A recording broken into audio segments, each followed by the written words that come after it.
Bought the house in October. It was a steal, honestly. Way under market value for the neighborhood. The realtor mentioned the previous owner had died there, but she was quick to add that it was peaceful, natural causes, in his sleep. She said it like that made it better. Like, death was less sticky if it happened quietly. I'm not superstitious. I needed a place, and the price was right.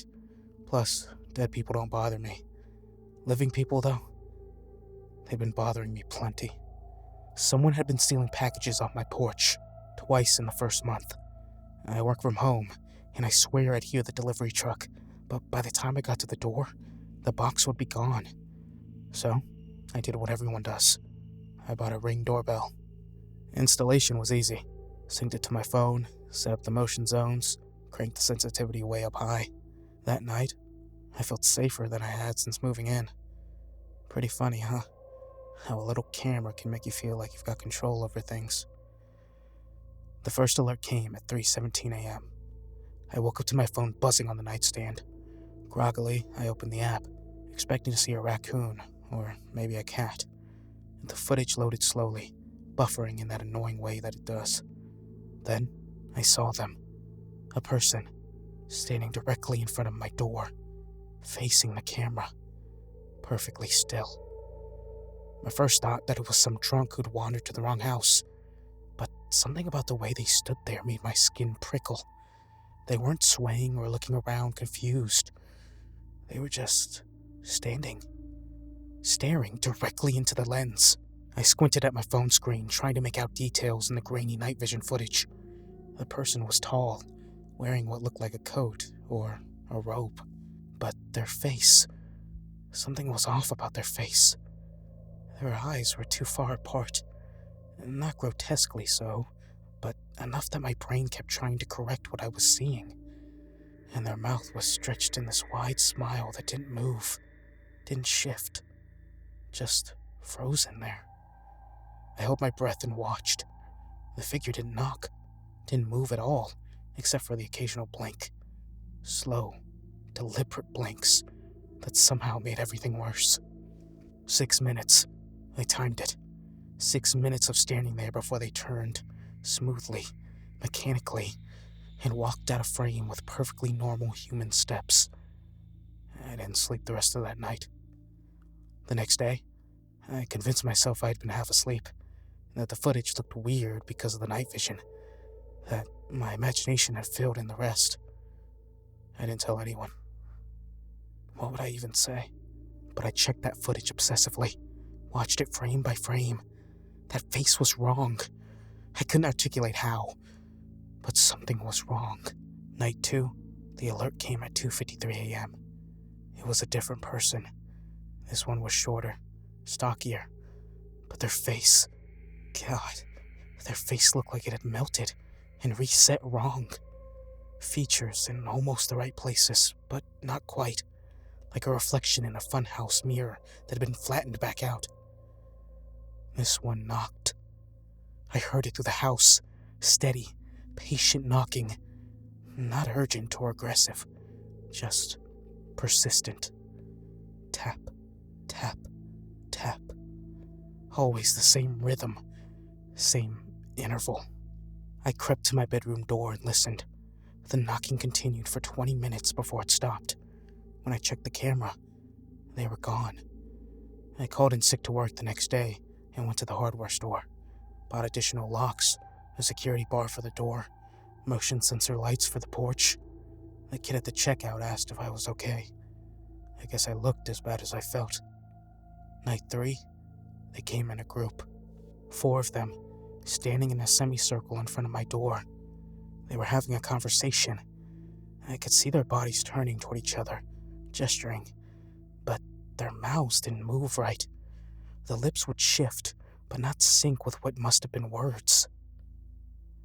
Like watching a badly dubbed foreign film.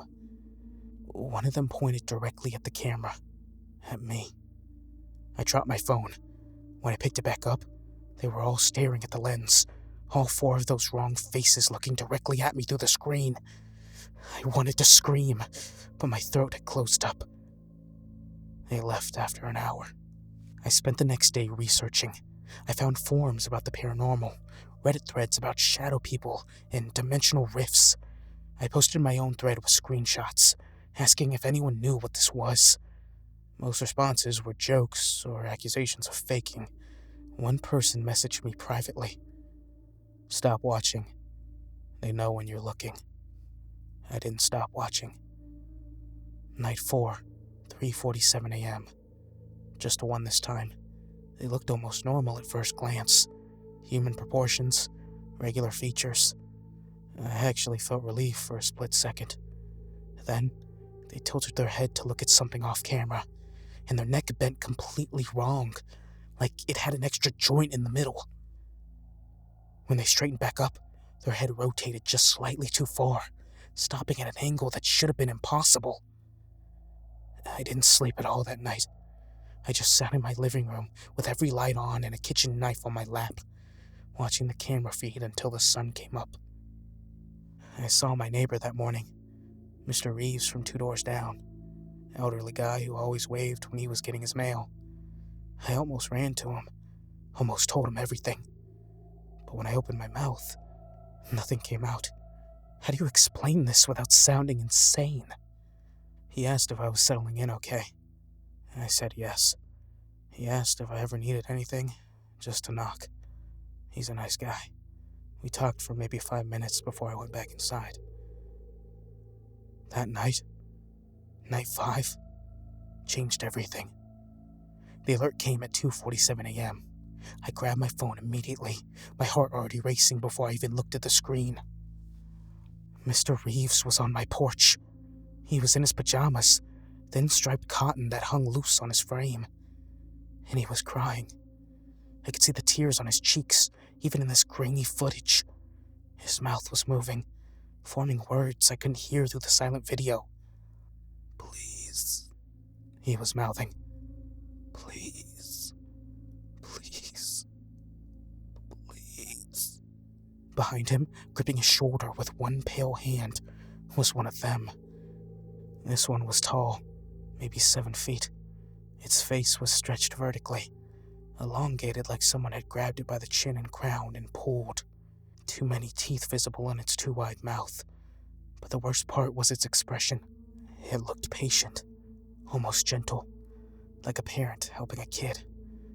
My hand shook as I fumbled with my phone, trying to find the two-way audio button, trying to call 911, trying to think. Mr. Reeves was looking directly at the camera, directly at me, tears streaming down his face. The thing behind him didn't move. It just stood there, offering him to me. I called 911. The dispatcher asked what my emergency was. I opened my mouth and realized I had no idea what to say. "There's someone at my door," wouldn't cover it. "There's a monster holding my neighbor hostage would get me a psych eval, not help. "Someone at my door is acting threatening," I finally managed. "They have my neighbor. He looks hurt." She said officers were on the way. "Stay inside. Don't open the door." I promised I wouldn't. But Mr. Reeves was still there, still crying, still pleading with his eyes. I activated the doorbell speakers. "Mr. Reeves, can you hear me? Help is coming. Just stay calm." The thing behind him tilted its head at the sound of my voice. Curious. Its grip on Mr. Reeves' shoulder tightened slightly. 10 minutes passed. Felt like hours. Mr. Reeves was shaking now, his legs barely holding him up. The thing never moved. It never shifted. It just waited. Waited for me to make a choice. I don't know what I was thinking. Maybe I wasn't thinking at all. But I couldn't just watch him stand there, terrified and hurt, while I just fucking hid inside. I don't know what I was thinking. Maybe I wasn't thinking at all. But I couldn't watch him just stand there, terrified and hurt, while I fucking hid inside. I'm not that person. I can't be that person. I opened it. Just a crack. Just enough to reach through. "Mr. Reeves, grab my hand! Quick!" He lunged forward. His hand shot through the gap and grabbed my wrist. His skin was ice cold, frozen, like he had been dead for hours. And his grip was wrong. Too strong. Crushing. I felt the bones in my wrist creak as those fingers tightened, bent backward at impossible angles to get better leverage. I tried to pull back, but he was pulling me forward, trying to force his way through the gap. His face was coming apart at the seams, literally. The skin around his jaw was peeling back, revealing something underneath that wasn't bone. The thing behind it, released its grip and stepped backward. It looked at me with something that might have been sadness or disappointment, like I'd failed some kind of test. Then it turned and walked away into the darkness, moving backward, never breaking eye contact until it disappeared completely. The thing wearing Mr. Reeves' face was still trying to push through my door, making sounds that might have been words in some language that human throats weren't meant to speak. The face was sliding off now, hanging loose like a rubber mask. I threw all my weight against the door, slammed it shut on that arm that was still reaching through, and I heard something crack. The arm withdrew. I locked everything, every lock, every bolt, the security bar wedged under the handle. It stood on my porch for 3 hours, knocking. Always the same rhythm. Tap, tap, tap. When dawn finally came, I checked the camera. The porch was empty, except for a package. Small, brown paper wrapping, my name written on top in shaky, childish letters. I spent all morning staring at it through the camera feed. Couldn't make myself to go out there. But by noon, the not knowing was worse than any possible contents. I used a broom to drag it inside, opened it at arm's length, like it might explode. It was Polaroid photographs. The first one was me, sleeping in my bed. Different nights, different positions. Some from last week. Some from last night. Taken from inside my bedroom. My hands started shaking so badly I almost dropped them. The next photos were of Mr. Reeves. The real Mr. Reeves, tied to a chair in what looked like a basement. Tape was over his mouth, eyes wide with terror. There was a timestamp in the corner. 3 days ago. 3 days. While I'd been talking to that thing wearing his face. The last photograph was different. It showed one of them. One of those wrong-faced things. But in this photo, it looked human. Completely normal. A man, maybe in his 60s, smiling at the camera. There was a date written on the back. April 3rd, 1987. And a name. Richard Holloway. My blood went cold. I knew that name. The realtor had mentioned it in passing. Richard Holloway was the previous owner, the one who had died here, peacefully, in his sleep. My phone buzzed. Motion alert. I didn't want to look. Every instinct screamed at me not to look, but my thumb moved on its own, opening the app. Mr. Reeves stood at my door. He looked completely normal, healthy, alert. He was smiling and waving at the camera like he always did when we passed each other on the street. "Please," he mouthed. "I escaped. Let me in. They're coming back." Behind him, I could see shapes in the darkness. Lots of them, standing perfectly still on the street, on the neighboring lawns, between the houses, all watching my door. Mr. Reeves knocked. Tap, tap, tap.